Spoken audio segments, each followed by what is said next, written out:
Hello, hello. Welcome to today's cast. Will be a rather short one. It's an Alpha SC2 Team League game. We're in the playoffs in the RO8. And yeah, we will have a nice... I hope we will have a nice clan war today between True eSports and we are IMBA people. Two teams that are, yeah, pretty well placed in every team league that I follow at least, or that I cast.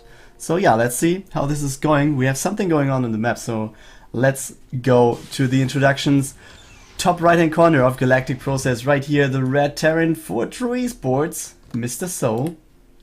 Oh, sorry, man. My mouse glitched a little bit right there. And going over to the bottom left, the pink Protoss for his IMBA, Mr. KR. And yeah, there's something going on. We have the proxy gateway already being built on the right hand side, on the right edge of the map. We also have one gateway over here. We will have the warp gate tech pretty soon as well. But yeah, it wasn't been scouted, right? No. And we also have the expansion on the way for Soul already. But since he does not see anything across the map, I guess... Yeah, I don't know if he might check the location, but he's staying at home with his Reaper at least. For now. One adept coming out right here, second one on the way, warp gate on the way as well. Factory is about to finish, and yeah, what will be sent in here? One adept coming over from the right there, and yeah, double adept production, and we will have the pylons. Mothership core is on the way over already, and yeah, let's see. It seems like looks pretty good to break the choke here, especially with workers being pulled. He has just once from Run Reaper to defend right there, and yeah, the additional adepts are being there as well.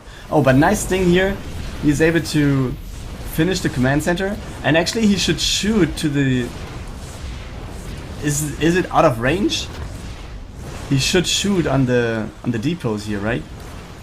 But, oh, he built the pylons out of range. I mean, it wasn't attacking anything, so it's out of range. So that's pretty uncommon to go for. Like, positioning your pylons in a spot where you can't reach the depots. You can't reach the reactor. So, yeah. More or less, this is like a contain now, let's say.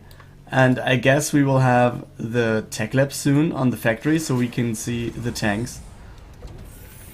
Oh, that was close actually. I was about to get in there with the shades. But yeah, what do we see actually? We have the pylon being taken out pretty easily, and this, I think this push more or less failed. 3 adepts still there. Will the cyclone be enough? Not sure though. He's also actually focusing the mothership core to take it out. He took out the pylon, and I guess... Yeah, he might be fine, right? Okay, the push goes on, man. This doesn't stop. I was like expecting Nexus, but he's just going for it. And it seems like with, I don't know, there might be a gap in the production or whatever, and yeah, I don't know. He does not have the big number of production facilities here, but he's going for Marines over and over. Some more Cyclones will be added. The first Void Ray is out now. And there will be a second one on the way. Next approach to take down the base right there. The Cyclone is... Oh boy, the Cyclones are pretty low. He should repair them and use them again. Yeah, KR is breaking the choke. He's supply blocking Soul, so this doesn't look good for the True eSports player here. Yeah, another depot going down. And yeah, he's trying to replace them in the back. But actually, I think with the supply block, this is way harder to take for Soul now, and he might not be able to get out of this. I mean, in theory, he could have held it, I think. But yeah, now it looks pretty bad here. Looks like KR might take this one. I really like the Liberator. I mean, going up to the main base looks pretty hard now for KR, but yeah, he can just go for stuff behind this, and he's going for the Nexus now, which is scouted. Has an additional gateway here. Is going for more, for just more Void Rays, and I think, yeah, simply the Void Rays might be enough to actually win the fight here and win the battle. Also, there's no stim or something. There's no stim, there's no combat shield. These are the simplistic Marines that you can see. Oh, one Viking will not be enough, guys. That's it. One Liberator, though, going across the map. That might actually go for some hiccups. But yeah, we have the weapons, 2 Stalkers. Okay, actually one of them falls. And yeah, 7, 8 kills. That's pretty much here. Oh boy, this was pretty effective. He's actually leading in the worker kill count. That's so nice. I mean, overall he lost more, obviously, but this Liberator actually puts Soul in the worker lead. So that's something at least.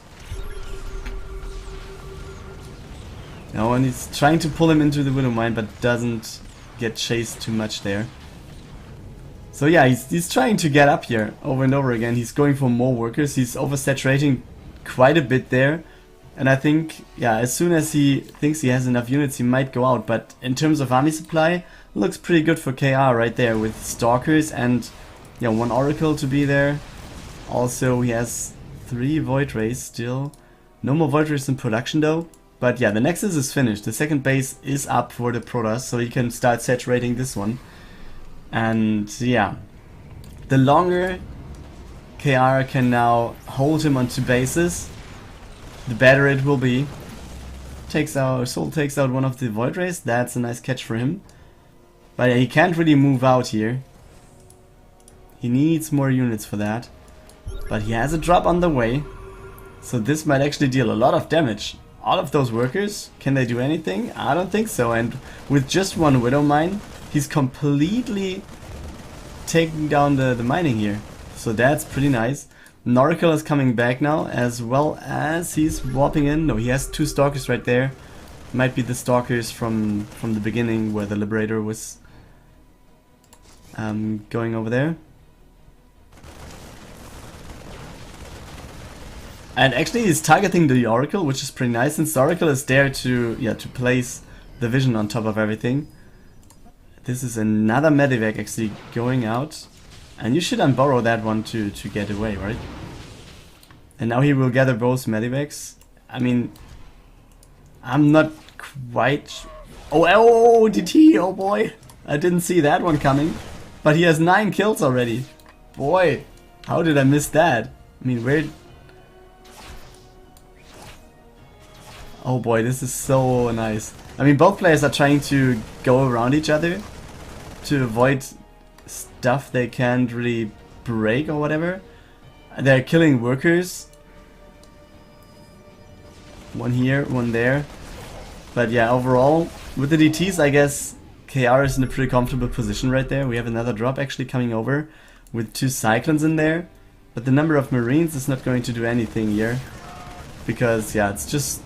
They're just one-shotted by the DTs. But we see some stuff being... Oh, actually he's moving out and he's going on top of this. Oh boy. Will he scan here to take out the DT? Or will he just try to take out everything right there? He's taken out all of the Void Rays. That's pretty nice. But he needs to repair. Take some of the SCVs to repair your Cyclone, man. That would be a good catch. And is there no scan available? I mean, he knows that there are DTs. Why is there no scan? The scan is on this command center that is not going to be landed. And which needs to be repaired most likely. And he's losing one of the Medivacs, which actually had some units in there. And at this moment we see Soul is dropped to 18 workers. Workers killed at 26. And oh boy, there's a DT. Don't you see that? Oh, it's burning. The T being taken out, but you have to repair. Come on, repair it. Start the repair, man. And yeah, all of the buildings on the right hand side will be taken out, but he needs to start the repair in the command center. You can see it's dropping in health points. Still, another DT is coming in there. and he does not have the vision. Oh boy, this command center is pretty crucial there, and it will go down. I think this will end the game, actually, because I think Soul could have come back from this, but actually this command center was, I don't know, maybe he was going over there too early. He should have waited for his drops to come back, maybe, to get a bigger, clearer fight there. But anyways, KR takes this first game and brings the lead to his IMBA.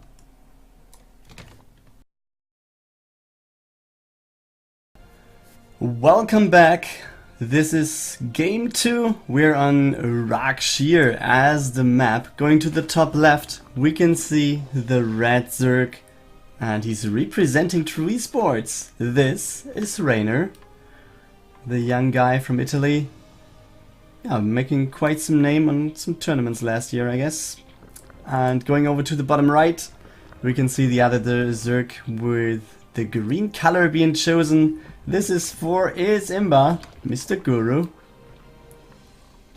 Yeah, who's playing a lot of tournaments, and yeah, you might have heard his name if you're following team leagues and go for cups and stuff like that. So yeah, you should know those names at least. And yeah, as you can see in the production tab, we have the pool a little bit earlier for Reynor here, and therefore the expansion a little bit later. And yeah, Guru just finishes pool right here.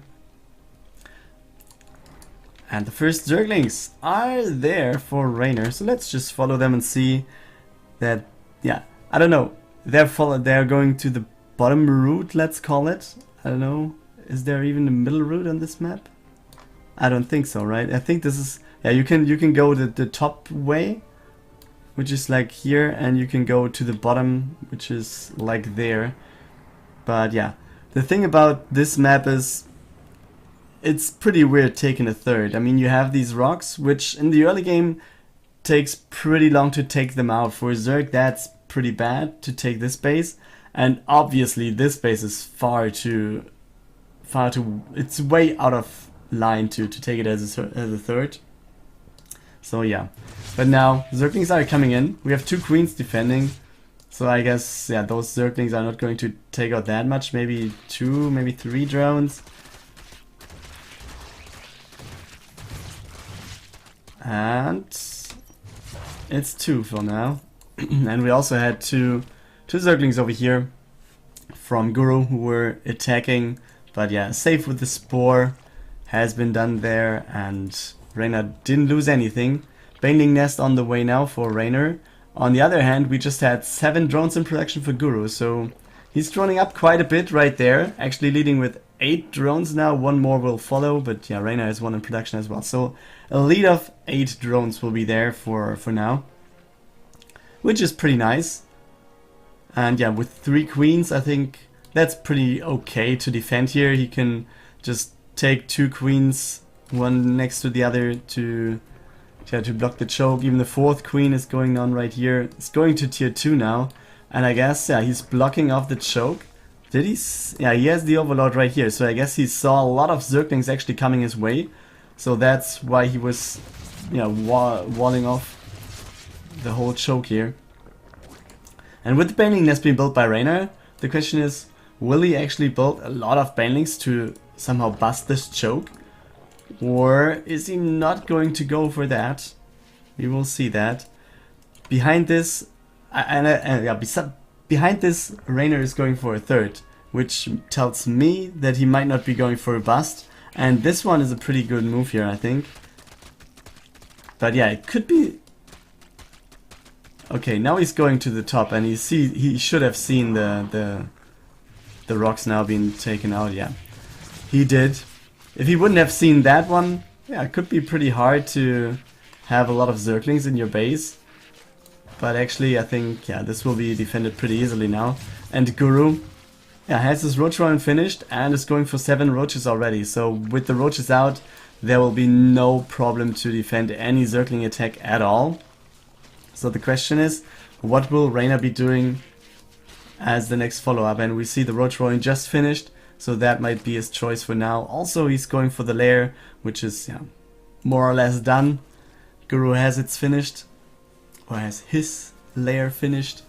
The roach speed is on the way already, it's halfway done. But the big thing right here in this game is the third base for Reynor. Now he is the one with the drone lead.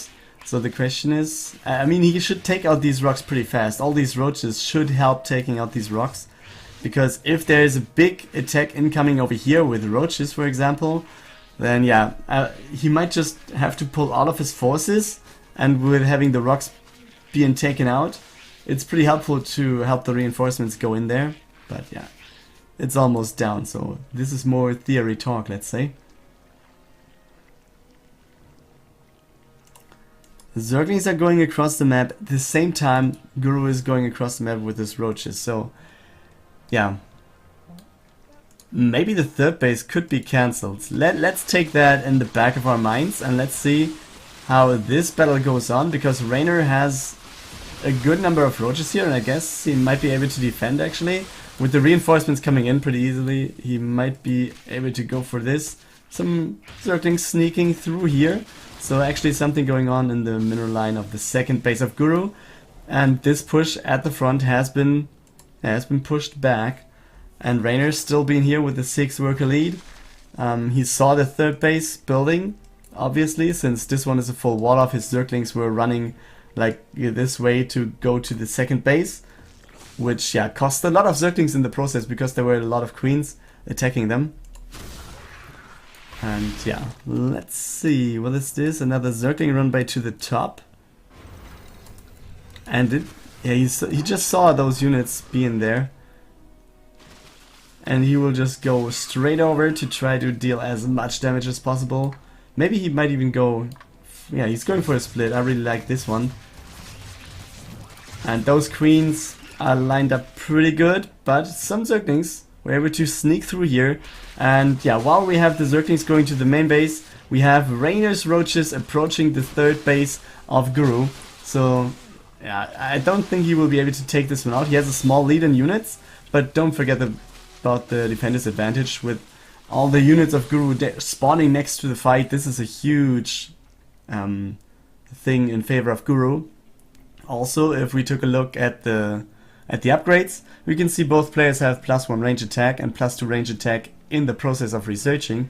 But the big thing is Guru having +1 carapace already and +2 carapace on the way. He's also going for tunneling claws, which Reynor is not going for, and which he doesn't have. Borrow is researched already for Guru as well.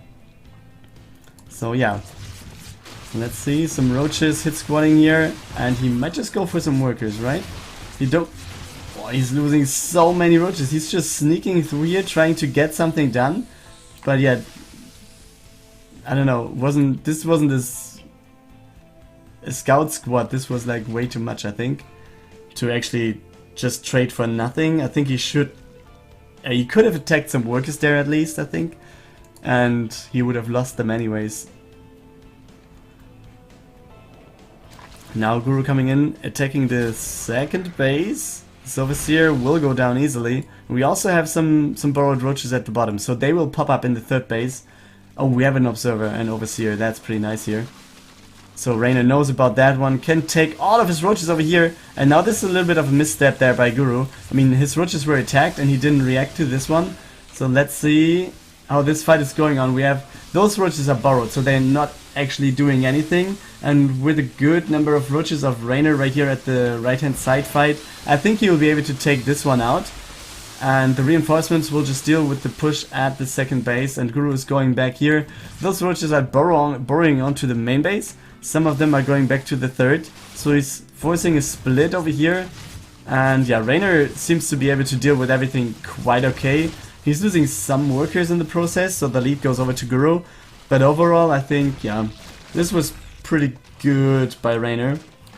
But nevertheless, he's behind now in numbers, just a little bit. And also in upgrades. Let's not forget about the upgrades. And yeah, let's see, is there... There's no infestation pit for Reynor. So, and he also, he's researching +1 carapace now, so it will take quite some time until he caught up in upgrades. And in the meantime, we have Guru going for his fourth base at the top yeah, I don't know. Let's call it top right somehow location there. Yeah, which brings a little bit of a lead to him here.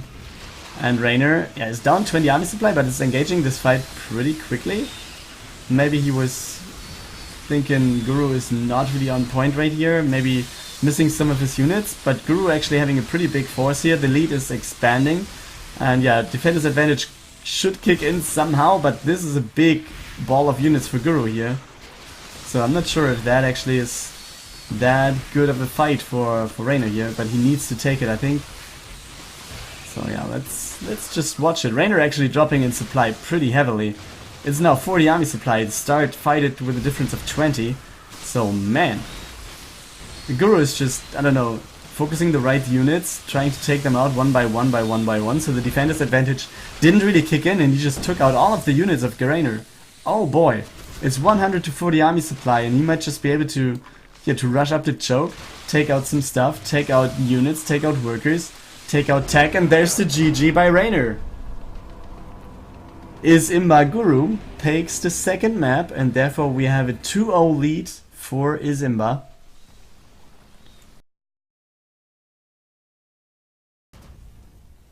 Here we are. It's map 3, which will be Frost in this clan war in the round of 8 of the playoffs of the Alpha SC2 Team League. And spawning in the bottom right hand corner of this map, we have the green Terran representing IMBA. And yeah, they have the 2-0 lead, so this is the match point for Avokado. And yeah, he's starting this game off with a Reaper, followed up by a Factory. Going over to the bottom left, we can see the orange player representing True eSports. This is Diord, or Diord. I don't know, maybe the fanboys in the chat can tell me how to pronounce the name, if there's any special in there. And yeah, we can see the scout is going on for Diord already. But yeah, he's scouting the wrong direction, and there actually is no scout for Avokado. It's just going out with the Reaper, but yeah, it's also going in the wrong direction. So we'll take quite some time till he sees something, while the Reaper of Diord is actually going, yeah, the other way around. Obviously, if you have 2 positions scouted, the 3rd position will be going with the Reaper. And yeah, first nice catch there for Diord, cancelling or taking out the SCV right here and delaying the start point just a bit, just a slight bit. Let's say they have started at the same time, so it's 5 seconds ahead now for Diord, and 5 seconds is 5 seconds, or are 5 seconds. A lead is a lead. Doesn't matter if you win by an inch or a mile. You're the winner, man. Yeah, swap going on right here. We have a Widow Mine. We will see. Will we see Cloak, or will there be a Raven? It's Banshee, so I guess Cloak. Oh, he cancelled the Banshee. He's going for a Raven. Okay. Yeah, there's always this decision making in TVT. Do you want to go offensively or defensively? Because I think the Raven is the defensive solution there. Oh, what's going on right here? Oh, a little bit of an attack incoming for Avokado, and he actually takes out one of the Reapers. So that's pretty nice. And this SCV will go down as well. Yeah, so both players are trying to take their second command center. This time it's Diord's building which is interrupted. So he will be a little bit later on that one. And it seems like both players are pretty much playing the same here. It's, yeah.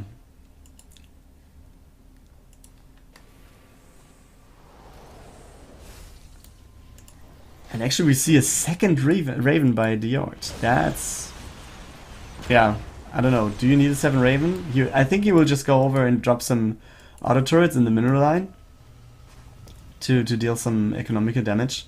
And Avokado actually has the lead. He's up by 5 workers now.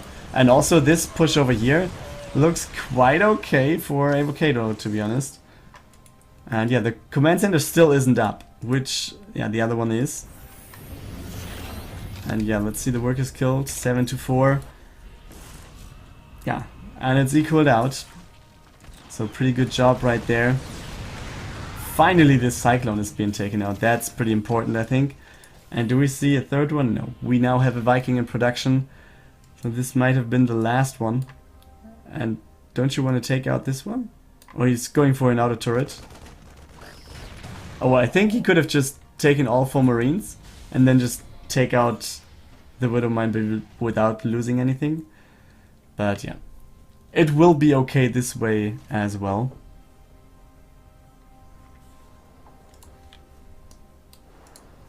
Third command center on the way for Diord here.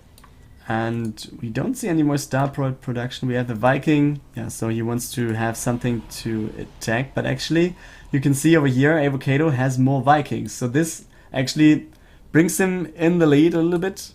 Simply due to the fact that he can take out the Viking. And then, yeah, he can try to snipe out the Ravens from a long distance. Whatever. The only thing he needs to take care of is not go into the Marine range. But yeah, let's see how this is going to work.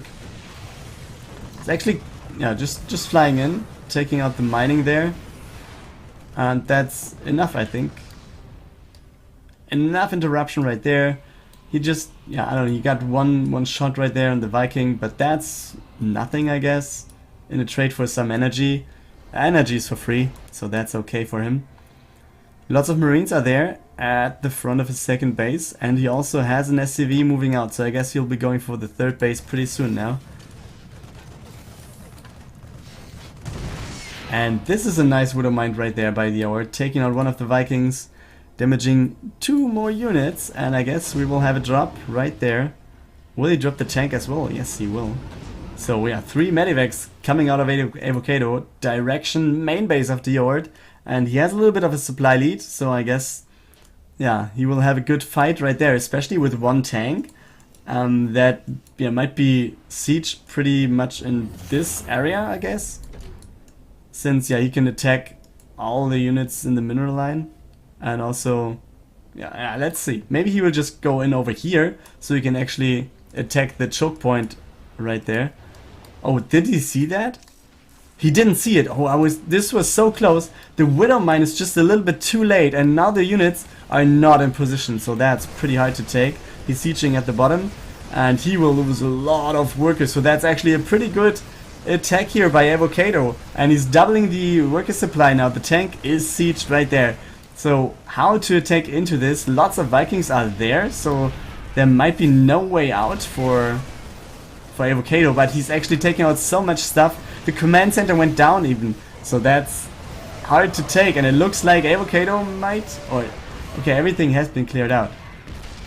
So I don't know, this was a pretty nice push here. There's, oh man, Diord will have a hard time to try to come back from this. I mean, he has the third command center, but Avokado has as well, so yeah, this is not really an advantage right there, since, I mean, this third command center became his second now, since he lost his main base. Also, he lost a lot of workers, guys. 32 workers killed by Avokado, and also we see another drop coming over to the third base right there. Avokado actually, yeah, don't missing a beat here. He's just taking out everything. The Vikings are taking way too much damage over here, and everything has been taken out. All the Vikings went down, and this Medivac will actually get away. Oh boys, this is a pretty good performance here by Avokado. Being, yeah, in the seat of the match point. And this might actually be the end for True Esports in the series already. I wouldn't have expected this one, but we might have to face this one.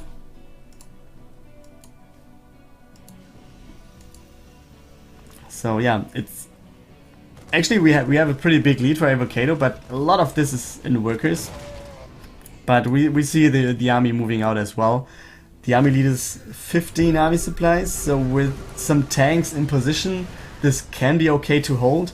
But yeah, really you are missing a lot of workers. So in the back of this, Avokado can just macro up like a beast, and yeah. he will just be able to take out everything. But we can see he's just going into this choke point between second and third base. The Liberator is being taken out. He's down to 20 army supply, and the GG has been called by Diord. This means that Avokado takes game 3, and this has been a pretty short clan war right here, because IMBA is taking the win 3-0.